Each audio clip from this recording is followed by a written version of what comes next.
Olá, meus amigos do Jumper Brasil! Estamos de volta! É mais uma edição do nosso Jumpercast, que hoje vai falar de NBA, vai falar de Olimpíada. Temos muitas novidades acontecendo por aí. E para começar, obviamente, já vou apresentar aqui os meus companheiros, que são Gustavo Freitas. Boa tarde, Mastor, tudo bem? Boa tarde, boa noite, bom dia, se você só está vendo de manhã. Olá. Matheus Carvalho, @pisou na linha. Tudo bem, Matheus? Boa tarde, bom dia, boa noite a todos. Vamos falar bastante hoje de NBA, Olimpíadas e estamos aí para mais um episódio do Jumpercast. Jumpercast, que vocês curtem aí nos nossos parceiros, né? O YouTube também, para quem estiver assistindo a gente aqui. E também lembrando que a gente tem o GanchoCast, que geralmente sai às segundas. Essa semana saiu atrasado, porque eu tive que ajudar lá e aí eu me atrasei para variar. Mas deu certo, gravamos. Está também no ar o GanchoCast, especializado em NBB, com Vitor Linjardi e sua equipe. Super especializado em NBB, diga-se de passagem, como diz aquele rapaz lá. Lembrar também... Ele é craque. Mastor gosta. Faltou um pão só. Lembrar...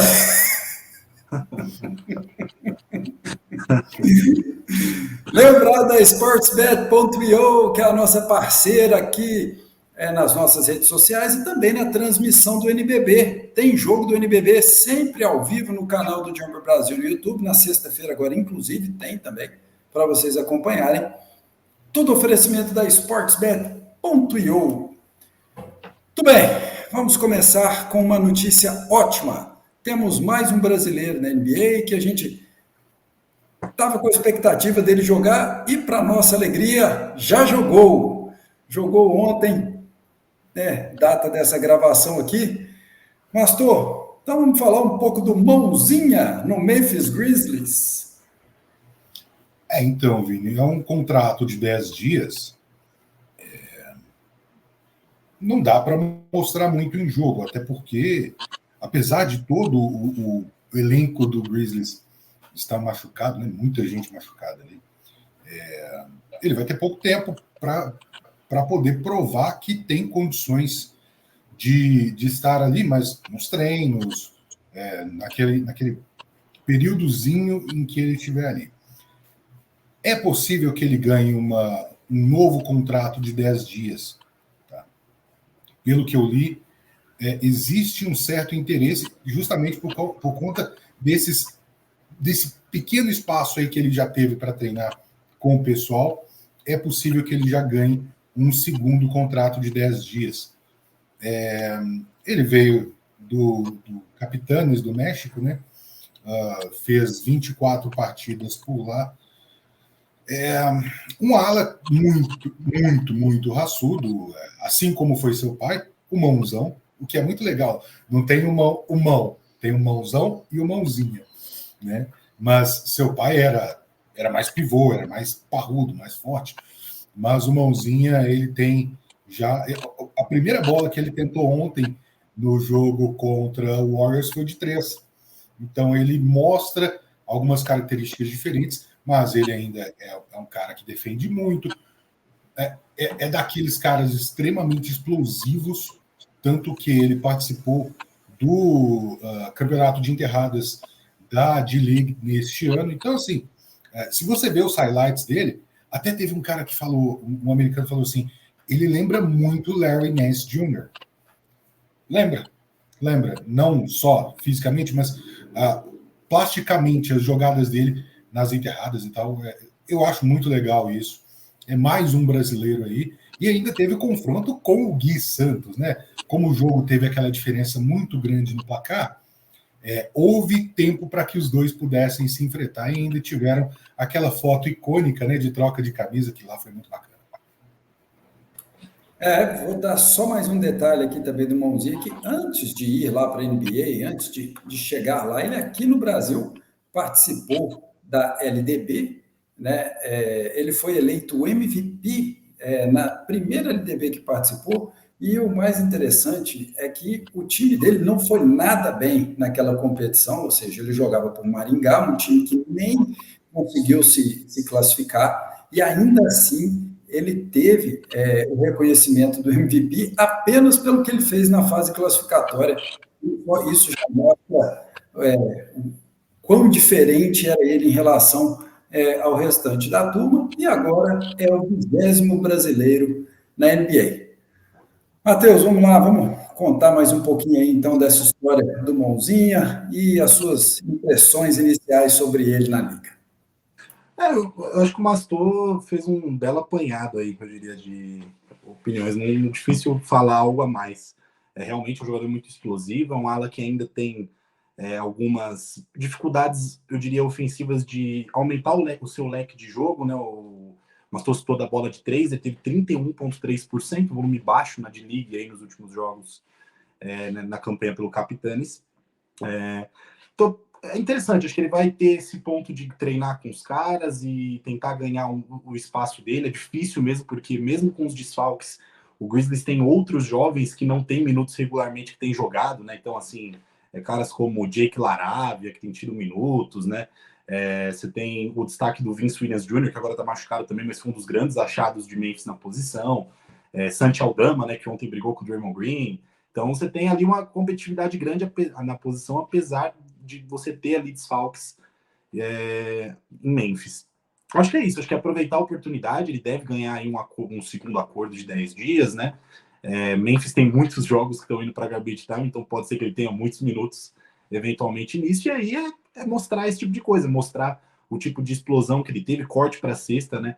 Que ele teve ontem, por exemplo, para fazer a ponte aérea, jogadas vencedoras. É um cara que pode, com isso, jogando certo, escolhendo bem as suas jogadas, mostrar o valor dele e, quem sabe, ganhar 10 dias, e aí depois o cara ganha uma vaguinha ali na Summer League de destaque em algum time, mostra mais de novo, ganha um contrato garantido. É isso, é aproveitar e um passo de cada vez para continuar tendo progresso. Mastor, eu vi uns jogadores nesse jogo aí, Warriors e Grizzlies, que acho que só você conhece. Tem pouca gente que conhece jogador igual o Mastor, que é o rei do fantasy e do daily fantasy, de qualquer forma de fantasy que vocês imaginarem que existe. Uma turma no Memphis Grizzlies que tem que ser especialista mesmo no assunto para conhecer atualmente, né? Ô, Vini, assim, vamos por partes. Primeiro, não sou rei de nada. Tá? Eu não sei nem falar o nome dos caras, Mastor. Vou até te pedir para falar depois para mim. Então, calma. Primeiro, eu não sou rei de nada. Eu não vou me autoproclamar rei. Tem gente que faz isso. Eu apenas jogo fantasy, quer dizer, assim, eu jogo muito fantasy. Mas apenas para terem uma ideia do que está acontecendo ali no Grizzlies. O número de jogadores que atuaram, é um troço bizarro, cara, é um troço bizarro. No momento, machucados. Nem entrou em quadra, por exemplo, essa temporada, o Brandon Clark. Brandon Clark sequer atuou. Então tem jogado mais o John Conchar, que é bom defensor, meio durão, ele parece meio robozão, mas ele é bom de bola. O Vince Williams, como disse já o Matheus, é um achado do Grizzlies para as próximas temporadas. Vamos lembrar que o Grizzlies trocou o Steven Adams, que já estava machucado para essa temporada, né? Então, trouxe um outro machucado, né? Quem foi mesmo? Foi o... Quem? Oladipo. Oladipo. Aí tem Marcus Smart, machucado, Derrick Rose, enfim, finalzinho de Derrick Rose. E aí você tem, Yuta Watanabe também. Tudo machucado, cara, tudo machucado. Mas aí, tá jogando LaRavia, tá jogando... O Ben voltou. Jogou 2 ou 3 jogos já. Depois de longo período de inatividade. O Didi Jackson, aquele que é fãzão do Shaquille O'Neal, muito legal o jogo dele ontem, principalmente. 35. Sim, 35 jogos. O mais jovem da história da NBA a fazer 7 bolas de 3. 7, isso, 7 cestas de 3, que maravilha. Ou seja, o cara já e é um cara explosivo, de garrafão, que pode ajudar em outras áreas. Então, eu vejo o Grizzlies hoje. Tá, aí você pega aqui a Lamar Stevens, que teve uma passagem maravilhosa esses tempos aí por outros times, né? Não vou falar qual, mas nossa, eu queria falar com propriedade o nome dele, mas eu não consigo. É o Dejon Jarreau. Dejon Jarreau. Jarreau. Se for a pronúncia, né? Agora, se não for Jarreau, enfim. Trey Jameson. Não, Trey Jameson. Pô, bonzinho. Bonzinho, pivô, esforçado. No Memphis desse ano, até o filho do Scottie Pippen estava vendo o jogo. Até o filho Scottie Pippen, se machucou. E a gente fica brincando assim, Mastor, mas isso é um bom sinal para, né, pro Mãozinha, no caso, né? É sinal que, né, dá para continuar jogando, vai. Sinal que as oportunidades vão acontecer. Porque o Grizzlies, apesar de não tancar, vejam bem, o Grizzlies não tancou nesta temporada. Apenas teve realmente um inúmero, inúmeros casos de lesões que levaram a isso. Você tem primeiro aquela suspensão de 25 jogos lá do Jamoran. Você já perde o seu principal jogador por 25 jogos. Na hora que está se preparando para jogar, o seu pivô titular machuca. Então beleza, vai jogar Marcus Smart com Desmond Bane. Smart e Bane machucam. E aí o que seria o titular no lugar do Stevens também não tem condições de jogar. Aí vem Biyombo. Lembra disso? Bismack Biyombo. É verdade. Jogou bem, tá? Sabe, tiveram de dispensar para poder dar mais tempo para outros moleques ali. A partir do momento em que o técnico ele falou assim, o que a gente pode fazer com isso? Nada, não vamos vencer. Mas vamos jogar o mais duro possível com o que a gente tem. E foi aí que apareceram o Vince Williams. Vince Williams não era ninguém. Até o começo dessa temporada, não esperava jogar Vince Williams. Zaire Williams, não era esperado. Não era esperado que eles fossem jogar. Então, é legal ver o Grizzlies fazendo isso, mas não... Está perdendo? Claro. Não tem condições, não tem... Os principais jogadores não estão jogando. E aqueles que estão jogando, dos que restaram ali, tipo o Jaren Jackson, ele não está jogando o máximo que ele pode, até porque ele também está machucado. Ele está vindo de lesão. Tá? Compara o Jaren Jackson, que foi melhor defensor da temporada passada, com essa temporada.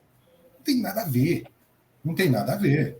Está bem distante. Então, assim, claro, ele vai mostrar lapsos de grande jogador que ele não aquele períodozinho que ele teve lá na seleção dos Estados Unidos, que ali ele foi um horror. Mas o que ele foi na temporada passada, de All-Star, de premiação da NBA e tal, a hora que tiver com a galera toda, a galera boa, tá? Aí Luke Kennard tá machucado. Ótimo arremessador, é um cara que pode contribuir vindo do banco. Tô pensando num time completo. O Grizzlies é muito bom para as próximas temporadas, tá? Muito bom. É só ver o retrospecto da temporada passada, tá? E ver como está jogando agora, mesmo sem sem a mesma qualidade dos caras que deveriam estar ali. Então, é um trabalho muito bem feito. É isso aí, então, Memphis Grizzlies, né? A gente fica aqui listando lesões, né? O pessoal fala, nossa, mas que pessoal maldoso ficar chamando lesão para todo mundo. Não é isso, é simplesmente um raio-x que a gente está fazendo no time, raio-x sem trocadilho, tá? É um raio-x que a gente está fazendo aqui do time para ver se o Mãozinha tem mais oportunidades aí para continuar atuando, certo? E, enquanto isso, a gente tem também que falar das Olimpíadas, né? Falamos aí de brasileiros, então vamos falar também de Olimpíadas. O Brasil que ainda vai passar pelo pré-olímpico, tem um grupo, França e Alemanha no grupo do Brasil, que beleza. Mas antes disso, temos também que falar do sorteio das Olimpíadas, que foram feitos, tem notícia lá no jumperbrasil.com, para quem quiser ler detalhadamente, como sempre, está lá no portal jumperbrasil.com. Austrália, vencedor do pré-olímpico da Grécia, Canadá e vencedor do pré-olímpico da Espanha vão fazer parte do grupo A. O grupo B terá França, Alemanha, Japão e o vencedor do pré-olímpico da Letônia, que pode ser o Brasil. E no grupo C, Sérvia, Sudão do Sul, vencedor do pré-olímpico em Porto Rico e Estados Unidos. Então, tá aí. Se o Brasil passar do pré-olímpico, pode cair no que eu falei aqui nesse grupo B, que é o grupo de França, Alemanha e Japão. Então, a coisa é dura, o Matheus, não só no pré-olímpico, mas também já passando o sorteio, já mostrou que o Brasil não terá vida dura no vida simples, vida fácil no basquete em 2024. Vai ser difícil, né? Porque a gente vai pegar a Letônia, que é a dona da casa, e foi a sensação da Copa do Mundo, né? Jogou muito bem na Copa do Mundo, mesmo com nomes, vamos dizer assim, menos conhecidos do cara que só acompanha a NBA, né? Mas a Letônia, e não só assim, é o desempenho e é o estilo de jogo que foi muito bom, né, na Copa do Mundo, que levou a Letônia a vencer a França, né, e outras potências. Então, um adversário duro. A gente tem Montenegro também nesse pré-olímpico. O pré-olímpico é um time encardido, que pode ter Nikola Vucevic como reforço de repente. Então, é uma equipe também forte. Acho que a gente até escapou, se você for para pensar, por exemplo, você olha o pré-olímpico que vai ter na Grécia, por exemplo. Você tem Grécia, Eslovênia, República Dominicana, que são equipes fortes também. Então, assim, você tem vários... É difícil, 12 seleções é muito complicado, né? Acaba ficando muito elite mesmo a disputa. Então, não vai ter jeito, vamos ter que ganhar dos donos da casa lá. E se passando, né? A gente pega uma França, assim, que é uma potência olímpica. A gente pega uma Alemanha que ganhou o Eurobasket em cima da França, que tem acumulado campanhas de destaque. O Japão é um time sólido, mas não é um jogo assim que não dá para o Brasil ganhar, mas é uma equipe que assim é jogo duro, é difícil. Então, de fato, é uma situação muito complicada assim em termos de chaveamento. Mas é isso, é a Olimpíada, né? São 12 países só. É muito difícil você ter facilidade, né, de qualquer maneira. E se olha para os outros grupos, é a mesma coisa. Um grupo A que pode ter Austrália, Canadá, Espanha e Eslovênia. Um grupo C que tem Sérvia e Estados Unidos. Então é difícil, não tem para onde correr, né? Se quiser ir para as Olimpíadas, vai ter que passar sufoco e ganhar grandes jogos. O Brasil vai ter que jogar um excelente basquete para superar todos esses desafios aí, o Mastor. E aqui embaixo tem alguns confrontos, né? Alguns até que o Matheus já estava listando para nós aí como confrontos importantes, né? No cenário do basquete mundial. Mas tem alguns aqui, teremos então, né, Estados Unidos e Sérvia, uma França e Alemanha, uma Austrália e Canadá. Então, independente de tudo, a gente já sabe que valerá a pena acompanhar as Olimpíadas desse ano. A gente, óbvio, torce para o Brasil estar lá, mas se não tiver, a diversão para o amante do basquete está garantida. A possibilidade, eu não sei se o Jokic vai, né, de já ter um Jokic contra Embiid. Porque o Embiid vai participar da seleção dos Estados Unidos. Inclusive, deve sair... Bom, quando você estiver vendo isso aqui, já saiu um artigo do nosso colega Lucas Piona, que hoje ele cuida mais das nossas redes sociais, mas ele deixou também um artigo para a gente falando disso, que o Embiid optou pela seleção dos Estados Unidos por medo de nunca ser campeão na NBA. Só ir lá e entrar no jumperbrasil.com que você vai ver isso. Fazendo jabá, né? Que maravilha.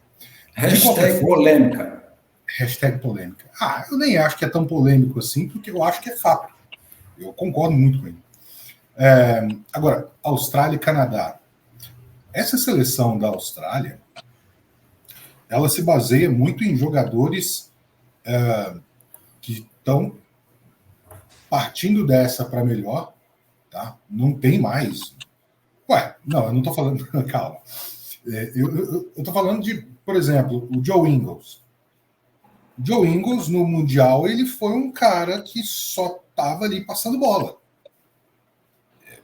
Não era mais. Não era. Até no Magic ele já não é, sabe? O tempo está passando para ele.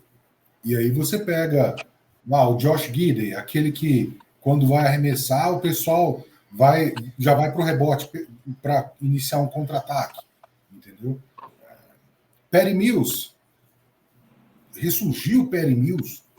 O Miami Heat conseguiu fazer o cara voltar. Enfim, e você tem poucas peças ali, porque Ben Simmons, por exemplo, que era um cara que eles contavam para um futuro e tal, também já está fora. Então, aí você pega o Canadá. Shai Gilgeous-Alexander, Lu Dort, R.J. Barrett, pelo amor de Deus, Kelly Olynyk, não tem, né? Agora, França e Alemanha é legal, porque tem os irmãos Wagner, tem Schröder, né, do lado da Alemanha. Na França, eu não sei ainda se o Batum vai, mas aí você já tem o Wembanyama, pode ser que o Wembanyama jogue ao lado do Gobert, então vai ser um negócio muito legal. E poderia, imagine só, Gobert, Wembanyama e Embiid. Imagina um time desse, cara. Claro, talvez daria eventualmente para jogar os três juntos por alguns minutos, porque não tem um encaixe tão maravilhoso assim, mas é um negócio para começar a se pensar. Aliás, para começar a se pensar, para não só ficar pensando como poderia ser, porque o Embiid pulou a cerca, né? É meio distante a cerca, né, da França para os Estados Unidos, mas pulou. E pulou com aquilo que eu acabei de falar, do artigo que o Lucas Piona, se você está vendo agora, ele já publicou. Vai sair daqui 1 hora que a gente está gravando. Enfim, mas é isso, gente. Eu vejo que, caso o Brasil não se classifique, o Brasil teve a maior chance de todas nas próprias mãos e desperdiçou. Foi aquele jogo lá contra a Espanha. Tinha a chance de estar classificado. Perdeu e depois perdeu de novo, e aí chegou num grupo realmente difícil. Tá? Então, assim, a gente espera que sim, a gente torce para que sim, mas ficou realmente complicado. E também não vai ter o Raulzinho, que machucou no Mundial. Não vai ter ele. A gente fica só na esperança, né? Porque você vê os confrontos não são nada fáceis. Também tem uma notícia lá no jumperbrasil.com, para quem quiser ler, sobre essa polêmica aí do Joel Embiid. Vou ler só o título da matéria aqui para vocês. Antes de escolher os Estados Unidos, Joel Embiid tinha acordo para atuar pela França nas Olimpíadas. Comenta um pouquinho essa notícia para nós, ô Matheus. Você está familiarizado com ela? Foi o que fiz, né? Mas o fato é que o presidente da Federação Francesa, né, deu uma entrevista, né, falando que o Embiid tinha se comprometido com os europeus, né, para jogar as Olimpíadas, que ele teve que tirar inclusive ele conseguiu fazer um visto lá para o Embiid, né? O Embiid não tem uma relação com a França, ele fala francês, porque ele é camaronês, né, e a França é uma língua oficial lá de Camarões, mas ele não tem relação, nunca morou na França, né, não tem parente, não tem mulher, sei lá, nunca foi na França, mas ele tinha essa vontade, né, e num primeiro momento aconteceu. Dizem que o resultado da Copa do Mundo, né, também foi uma parada que influenciou bastante ele, né, porque a França foi muito mal na Copa, caiu na primeira fase, inclusive a gente até falou, né, perdeu para a Letônia que vai ser adversário do Brasil aí no pré-olímpico.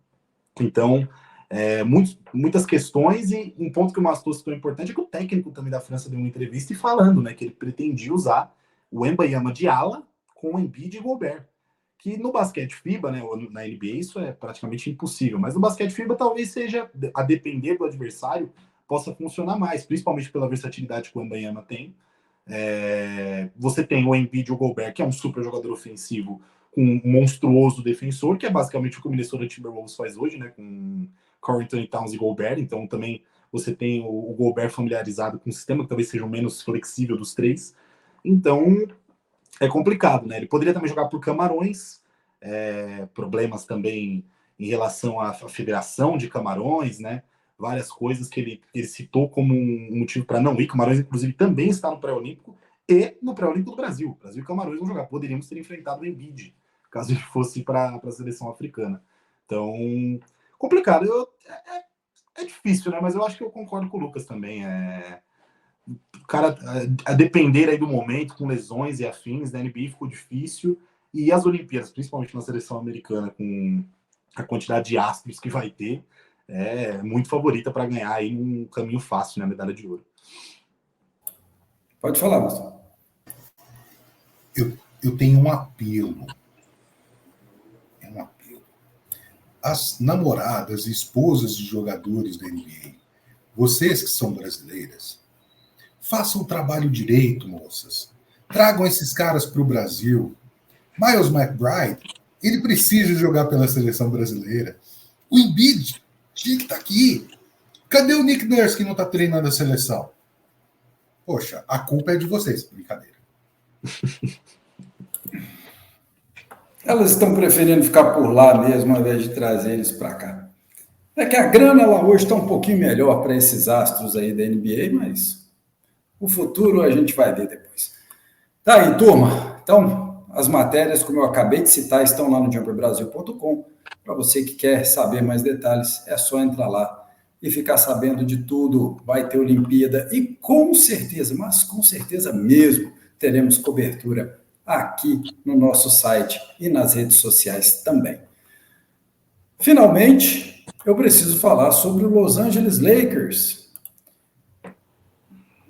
Precisamos falar sobre lesões, sobre jogadores fora da temporada. Por outro lado, a gente tem aí a dupla LeBron James e Anthony Davis num momento bom, muito bom. Então a gente fica esperançoso com o Lakers por ter seus astros bem, mas ao mesmo tempo um pouco preocupado com essas lesões. Matheus, conta para mim o que significa nesse momento. O Lakers aí é o time da arrancada, é o time que começa devagar porque já está veteranaço, mas esse momento o Lakers nos últimos anos aí tem brilhado. E aí? Foi um ano distinto, né, para o Lakers nesse aspecto de as lesões em si não, porque as lesões sempre atrapalham o Lakers aí na era LeBron James, né? Mas nesse ano não foi nele e nem no Anthony Davis, né? Os dois têm jogado bastante. O grande problema foram os coadjuvantes, né? O Jared Vanderbilt, que é um jogador super importante para essa defesa, né? Um cara que até que ofensivamente ele tem alguns problemas, algumas críticas que eu tenho contra ele, mas assim defensivamente é um jogador fantástico. É um cara para defender justamente o ponto fraco do Lakers, né? Que é a defesa de ponto de ataque, que o Lakers não tem, né? É o pior ponto, acho que, dessa defesa, e o Vanderbilt é perfeito para isso. Ainda não é confirmado que ele está fora da temporada, mas desde que ele sofreu aquela lesão contra Boston, é citado como um retorno difícil, improvável, né? Talvez aí se o Lakers avançar para os playoffs, eventualmente assim ele possa jogar uma série, mas é aquilo, você tem a questão do ritmo de jogo também. O Vando, ele teve várias pequenas lesões ao longo da temporada, ele demorou a emendar de fato no melhor desempenho dele, que ele teve, por exemplo, quando chegou no ano passado na troca que veio com o D'Angelo Russell, né, que veio com o Malik Beasley, aquela troca que salvou os Los Angeles Lakers, né, para muitos. Então, ele não conseguiu, mesmo nos momentos que ele teve em quadra, jogar naquele mesmo nível. E quando ele estava melhorando, quando estava evoluindo, ele jogou muito, inclusive, nessa vitória contra o Boston, no tempo que ele teve em quadra, uma das melhores vitórias do Lakers na temporada, ele se machucou novamente. Então, complicado. O Christian Wood também é um cara que muito provavelmente não joga mais esse ano. Problemas, né, para o Lakers na posição de pivô reserva, né? Você tem o Christian Wood ali que Fez o papel dele em alguns jogos, mas é um cara meio impraticável também em alguns momentos. O Jackson Hales é complicado, eu diria. É um cara ali que pega rebote, é um cara ali que que é atlético e tal, mas ele tem o que sobra de atleticismo, falta um pouquinho de cérebro às vezes. Mas, né, é complicado. E principalmente assim, é o que eu falo, você tem o Anthony Davis como seu melhor defensor, e aí a substituição dele é muito complicada. Tanto que eles perdem o Anthony Davis no jogo agora decisivo, que era contra o Warriors, né? No final de semana, aquele final bizarro que aconteceu. E eles, em muitos momentos, jogam com o LeBron de pivô, né? Jogam sem o Jackson Hales mesmo, porque, assim, é complicado. Você cria outras lacunas também no seu próprio sistema defensivo, que já é muito complicado. E também é um ponto diferente para o Lakers nessa temporada, né? O Lakers do LeBron, que teve talvez uma identidade defensiva muito forte, foram assim os melhores momentos, foi assim o time campeão na bolha. Mas esse ano não teve essa identidade defensiva. Teve momentos muito específicos, mas muitos outros, né? Times que aceleram muito o jogo, dificultam muito para o Lakers, e muito por isso, né? A dificuldade em defender o perímetro é muito grande.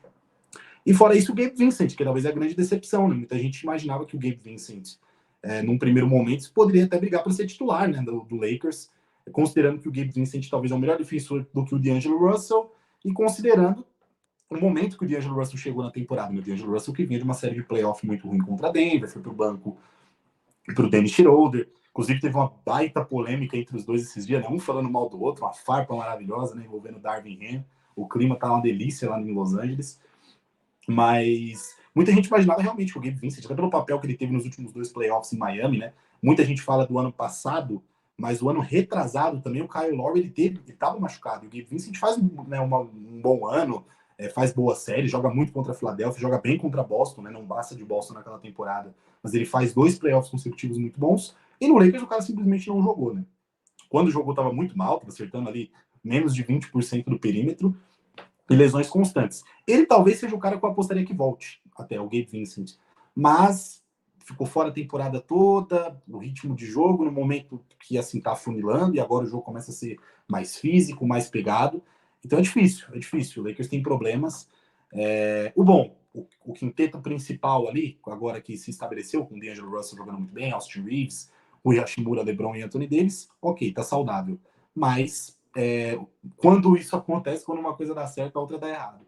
O entorno é difícil, você fica dependendo de minutos grandes e poderosos de caras como Ken Reddish, que tá machucado também, aliás.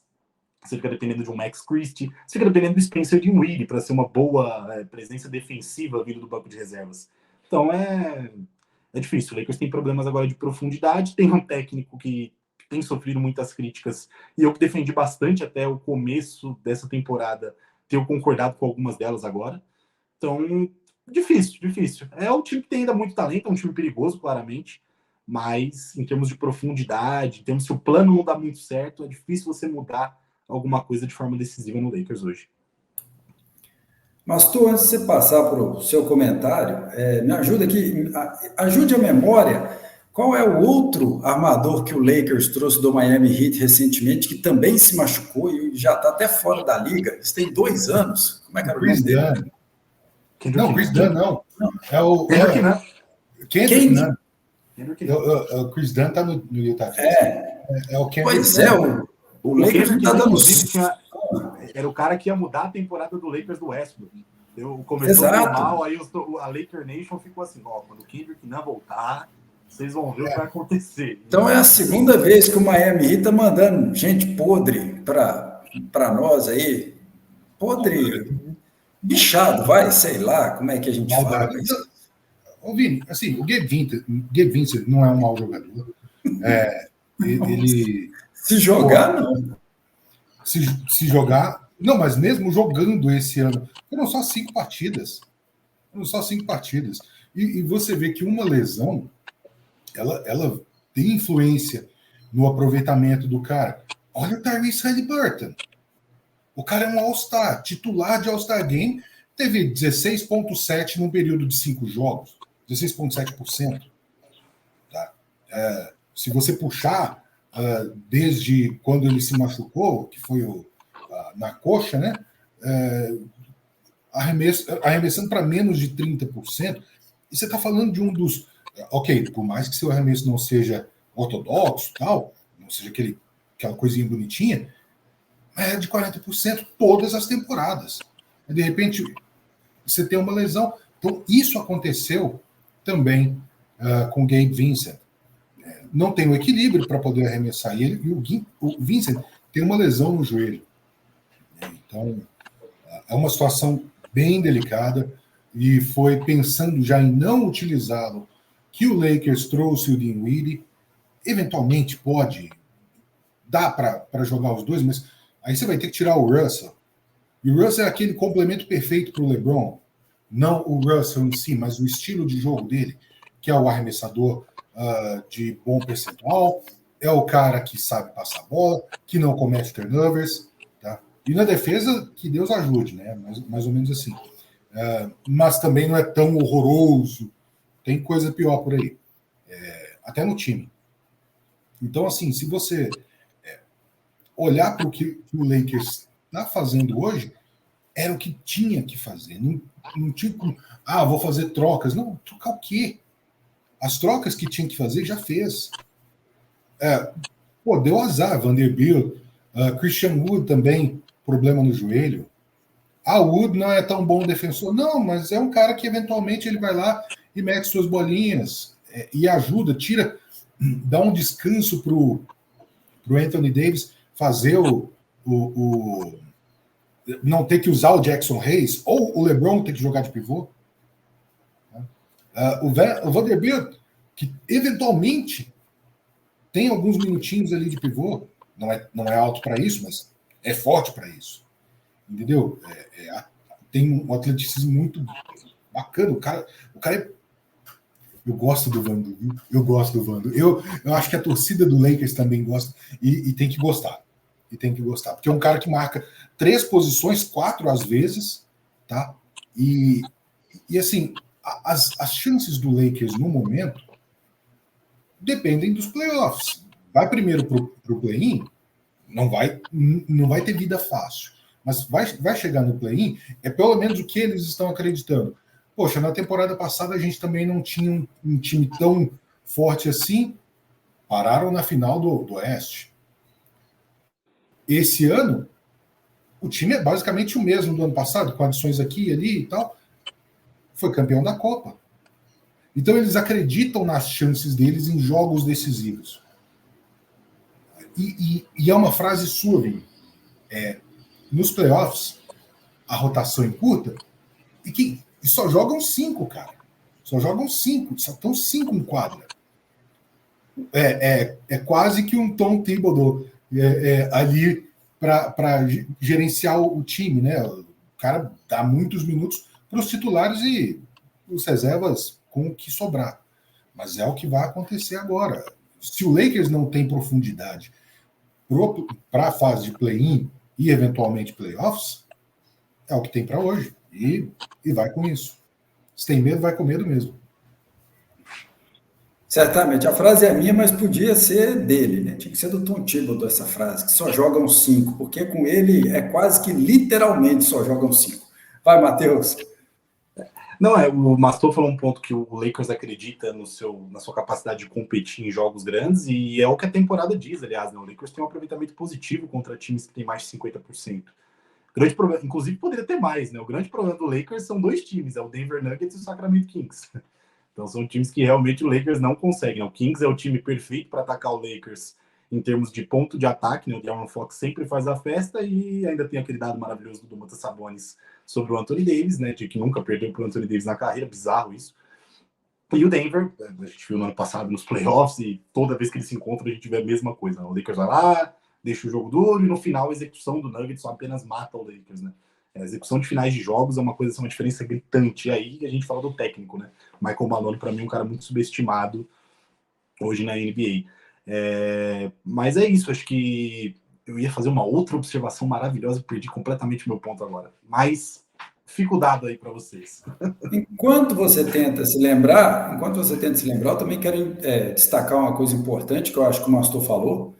Para arremessar, você precisa de joelho, né? Não tem jeito, porque a gente fica brincando aqui desse negócio. Mas quem não tem joelho não consegue. O equilíbrio muda.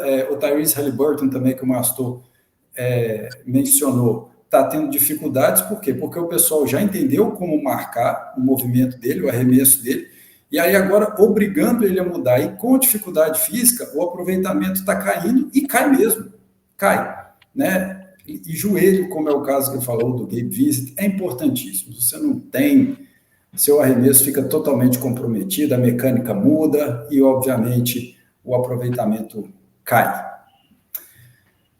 Pastor, infelizmente, não é culpa do Ricardo. Eu já descobri, o Ricardo Stabolito não está aqui hoje, ó, mas eu já descobri que não é culpa dele que a gente estoura o tempo e come pauta, porque hoje eu vou ter que comer mais uma pauta, acabou o nosso tempo. Já vou passar para o meu companheiro Gustavo Freitas dar o destaque final dele. Bom, meu destaque final, hoje são 21. Não, eu vou deixar esse destaque final para o próximo. Mas é aquele avisozinho. Mas, enquanto isso, gente, vamos... Opa. Sirene do aviso. A sirene. É a sirene do clubismo. Então, eu vou falar do Celtics. Boston Celtics, time maravilhoso. Ó, o time maravilhoso que vem ganhando. Cara, ontem, contra o Milwaukee Bucks, sem Giannis Antetokounmpo, era para só administrar o último quarto, mas tomou uma corrida maluca no último período. Foi terrível, nada. E eles insistindo no arremesso de 3. Os únicos 9 pontos do Celtics naquele último período, até faltando 2 minutos para acabar, eram 3 cestas de 3. E umas tentativas meio louconas, e a defesa do Bucks funcionando e nada, absolutamente nada dando certo. E aí, o tão criticado Jason Tatum, que não foi bem, de fato, no segundo tempo, pegou a bola debaixo do braço, beleza, eu vou tomar falta. 6 pontos que garantiram, em lances livres, a vitória do Celtics. Abriu 11 em cima do próprio Bucks, que é o segundo colocado no leste, larga vantagem, está jogando muito fácil, muitas vezes não joga o time completo, pode perceber que é sempre um que o Mazzulla vai poupando. Então, atenção no Celtics, eu tenho medo nos playoffs, mas confiança também. Tá aí com sirene. Vai falar do seu time, eu invento uma sirene aqui, Matheus, já me dá, deixa aí. Não, antes eu vou falar do time do Mastor, porque ele falou aí que o Boston tá jogando por música. É tão verdade que o Joe Mazzulla, depois do jogo ontem, ele falou que foi legal, porque ele tava com saudade de jogar um jogo competitivo, que agora o Boston só ganha por 30, 40, né, 25. A realidade é que na Austrália, o 18º banner do Boston já chegou, né? A realidade é essa. Não tô zicando, deixo claro isso. Não tô zicando, mas... Mentira, eu tô zicando sim. Não, falar do meu time muita... Toca a sirene aí, Vinícius, para deixar claro, né? Mas o nosso Cleveland tá muita lesãozinha, né? O Donovan Mitchell agora tá fora também. O Ivan Mobley a gente não sabe quando vai voltar. A gente perdeu ontem pro Miami, que era um jogo que a gente podia ter ganhado muito bem. E... complicado, acho que agora a nossa briga é de ficar em terceiro. Eu tô querendo fugir do Boston, porque eu gosto das nossas chances contra o Bucks numa segunda rodada, gosto das nossas chances também eventualmente com o time que sobrar na primeira rodada, não sendo essa coisa bizarra que é o Jimmy Butler nos playoffs, mas se a gente pegar a Filadélfia, pegar a Indiana, pode botar aí no papo que o Cleveland vai para a segunda rodada. E acho que é isso. Acho que hoje não tem o Ricardo, né? Então não tem tanta graça fazer piadinha do mundo pop, né? A próxima podcast a gente faz, né? Hoje temos esbanjando confiança nossos analistas / torcedores de NBA. Mas é isso. Lembrar mais uma vez, então, né, vocês que estão acompanhando com a gente, estão vendo aqui embaixo a logo da Sportsbet.io, que é a nossa parceira. Também você pode entrar lá, tem free bet toda hora, tem free bet depois do depósito, tem promoção do NBB, tem muita coisa para você se divertir acompanhando esportes, acompanhando NBA, futebol e tudo mais. Diga lá, lembrou, Alô? Matheus lembrou agora. Aliás, a pior coisa do Ricardo não ter participado hoje, a pior coisa é que ele não atualizou a gente sobre o episódio do Surubão dos Crias no Soltos em Salvador, né? Então, só deixando o recado para que no próximo episódio ele fale dessa obra teledramaturgia nacional. Exato. E você que só entrou aqui para saber sobre o surubão dos Crias, continue acompanhando na próxima semana. Você que não está nem aí para NBA, mas adora um surubão, tá? Espere mais uma semaninha. Tá bom? E é isso. Temos transmissão do NBB ao vivo, então amanhã sexta-feira, no canal do Jumper Brasil. Você vai poder acompanhar com a gente toda a temporada do NBB lá no nosso canal do YouTube. Oferecimento da SportsBet.io. Tem o Gancho Cast que fala de NBB. Tem toda a cobertura dos playoffs que estão chegando aqui no Jumper Brasil, com lives, inclusive. Estaremos de volta com as famosas lives da madrugada. Seu time perdeu, você pode entrar aqui e xingar à vontade quando acabar o jogo. Vai estar tudo disponível para vocês no nosso canal no YouTube, nas nossas redes sociais e também no jumperbrasil.com. Muito obrigado, turma, vocês que acompanharam a gente aí mais uma semana. Eu sou Vini Donato, estive com o Gustavo Freitas e também com o Matheus Carvalho. Valeu demais e até a próxima. Sei.